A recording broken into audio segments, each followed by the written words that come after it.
Nggih. Almarhum ayah saya meninggal di tahun 2012. Posisi saya itu berumur sekitar 16 tahun.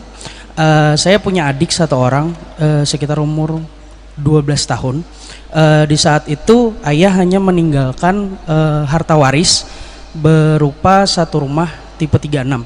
Nah, di saat itu karena yang kemungkinan bisa menerima hak waris tersebut hanya ibu saya, dan kebetulan di umur saya 18 atau sampai 19 tahun itu mulai membagi warisan. Jadi sekitar 3 tahun setelahnya baru bisa bagi waris, karena rumah yang tipe 36 ini tidak laku-laku dari 3 tahun ayah saya meninggal. Nah, jadinya disepakati di ketiga keluarga saya, ibu saya, adik saya dan saya, bahwa rumah itu menjadi punya saya, tapi harus saya yang membayarkan bagian ibu dan bagian adik. Oke. Untuk bagian ibu sudah saya bayarkan, namun yang di bagian adik ini atas kesepakatan adik saya, bahwa adik saya tidak mau menerima, bahkan sampai detik ini adik saya sudah berumur 19 tahun, dia tidak mau menerima karena uangnya itu nanti akan dipakai, mungkin akan lebih terpakai apabila di umur dia yang lebih dewasa lagi. Nah, yang jadi masalah, apakah sudah benar jalan saya, padahal posisinya untuk saat ini saya sudah bisa menunaikan hak dia di saat ini juga, tapi adik saya yang menahan untuk jangan dikeluarkan dulu karena umur saya masih muda, 19 tahun. Apabila diberi uang sebanyak itu, takutnya uangnya tidak terpakai atau tidak digunakan dengan baik.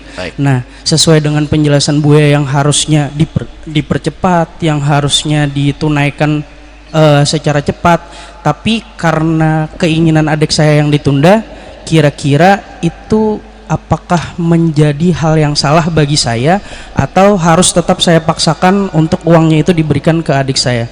Terima kasih, Bu. Masya Allah, terima kasih. Dari pertanyaan ini bagus sekali, ada dua hal sebelum saya menjawab. Maksud kami dibagi itu bukan berarti rumah itu langsung dihancurkan, dijual atau bagaimana, enggak. Ini saya salah.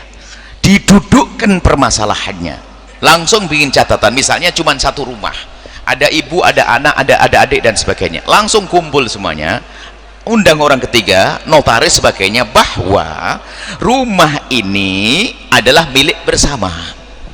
Ini loh ininya.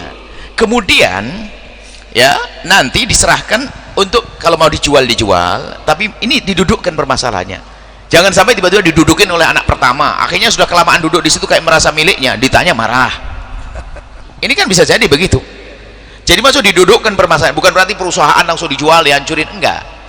Dibagi, didudukkan permasalahannya. Misalnya perusahaan tidak bisa dibagi, belum tentu suaminya bisa usaha, akan tapi bisa saham di dalamnya.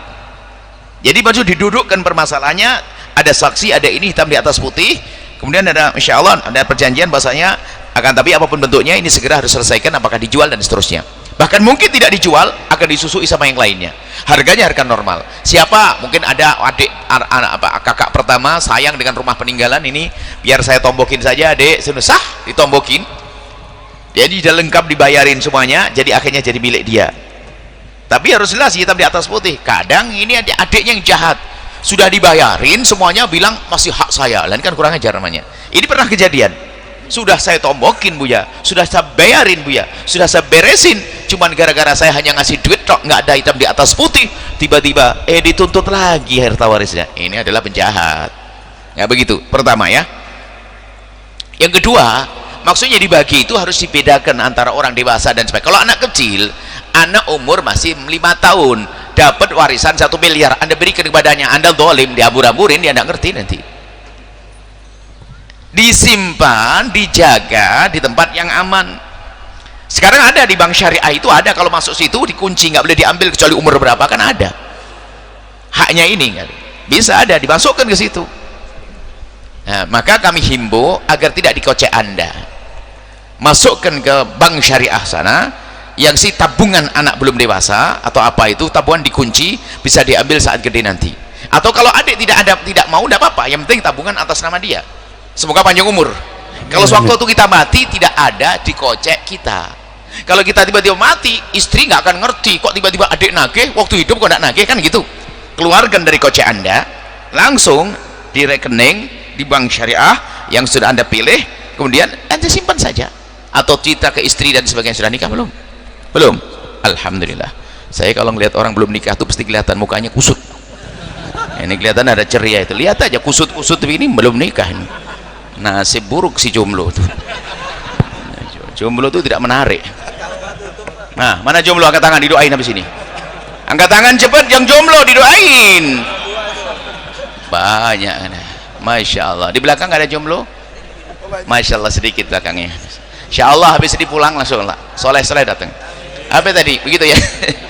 Masya Allah. Jadi keluarkan dari kocekmu, masukkan ke rekening, simpan.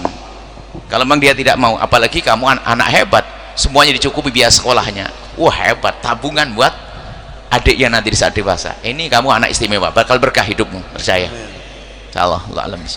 Setelah Anda menyaksikan video ini, jangan lupa berselawat kepada baginda Nabi Muhammad sallallahu alaihi wa alihi wa sahbihi wasallam.